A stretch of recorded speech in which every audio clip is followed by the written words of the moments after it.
सुप्रभात। कक्षा 6 की संस्कृत की कक्षा में आपका स्वागत है। आज हम कक्षा 6 के अष्टमः पाठ है 8वें पाठ सुक्तिस्त बकह का अध्ययन करेंगे। इस पाठ में ऐसी अनेक सुक्तियों का संग्रह किया गया है जो हमारे जीवन के लिए अत्यधिक उपयोगी हैं, दैनिक व्यवहार की हमें शिक्षा प्रदान करती हैं। तो आइए प्रथम श्लोक देखते हैं। उद्यमेन ही सिद्ध्यन्ति कार्याणि न मनोरथै न ही सुप्तस्य सिंहसे परिविशन्ति मुखे मृगाः। इस श्लोक में एक उदाहरण के माध्यम से सुक्ति के अर्थ को तात्पर्य को स्पष्ट किया गया है। बहुत ही महत्वपूर्ण और उपयोगी श्लोक है। उद्यमेन, उद्यम का अर्थ होता है परिश्रम। उद्यमेन परिश्रम करने से ही, तृतीया विभक्ति का एक वचन का रूप है। परिश्रम करने से ही सिद्ध्यन्ति सिद्ध होते हैं या सफल होते हैं।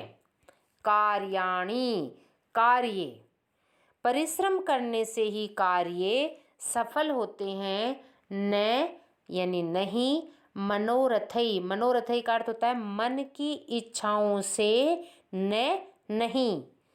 कार्य परिश्रम करने से ही सिद्ध होते हैं, मन की इच्छा से नहीं। अर्थात मन में तो इच्छा है कि हम अनेक प्रकार के अच्छे अच्छे कार्य कर लें, लेकिन उसके लिए हमें परिश्रम करना पड़ता है। इसलिए कहा गया है परिश्रम करने से ही कार्य सिद्ध होते हैं, मन की इच्छा से नहीं। जैसे नहीं सुप्त से सिंह से, जैसे सोए हुए, सुप्त से का अर्थ है सोए हुए, सिंह से यानी शेर के, मुखे यानी मुख में, न यानी नहीं, परिविशन्ति यानी प्रवेश करते हैं, मृगाः का अर्थ है हिरण।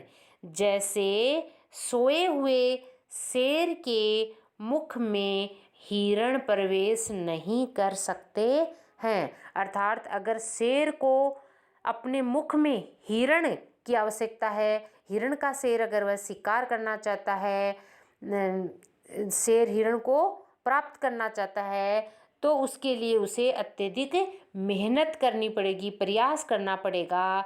अगर सोता हुआ शेर ये सोचे कि मैं हिरण को प्राप्त कर लूँ, तो यह संभव नहीं है। जब शेर प्रयास करेगा, मेहनत करेगा, तभी उसे इस कार्य में सफलता मिलेगी।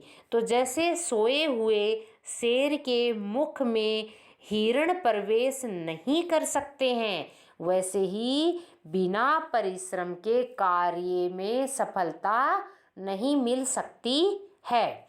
इसलिए हमें सदैव मेहनत करते रहना चाहिए। एक साथ इस श्लोकार्थ पुनः देखते हैं। परिश्रम से ही कार्य सिद्ध होते हैं, मन की इच्छा से नहीं।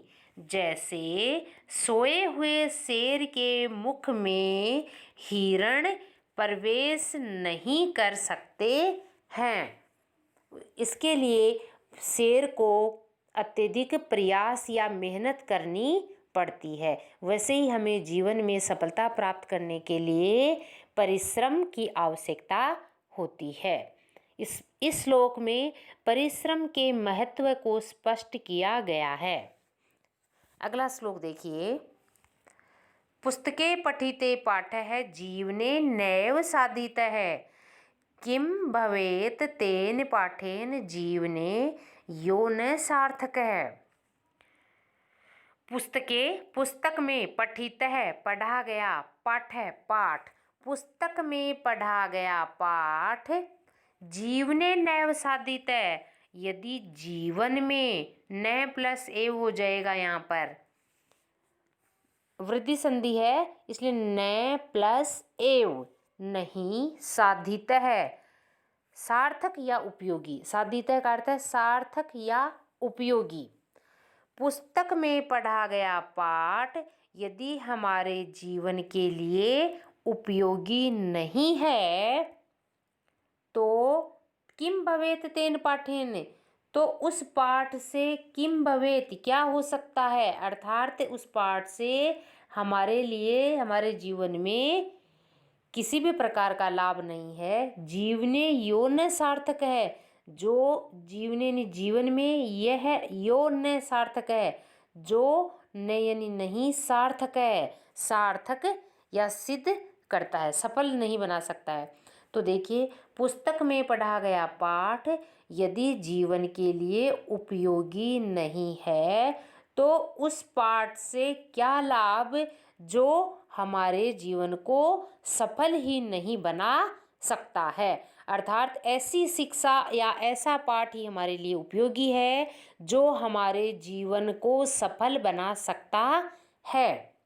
तो पुस्तक में पढ़ा गया पाठ यदि हमारे जीवन के लिए उपयोगी नहीं है तो उस पाठ से क्या लाभ जो हमारे जीवन को उपयोगी या सफल बनाने के लिए ही नहीं है।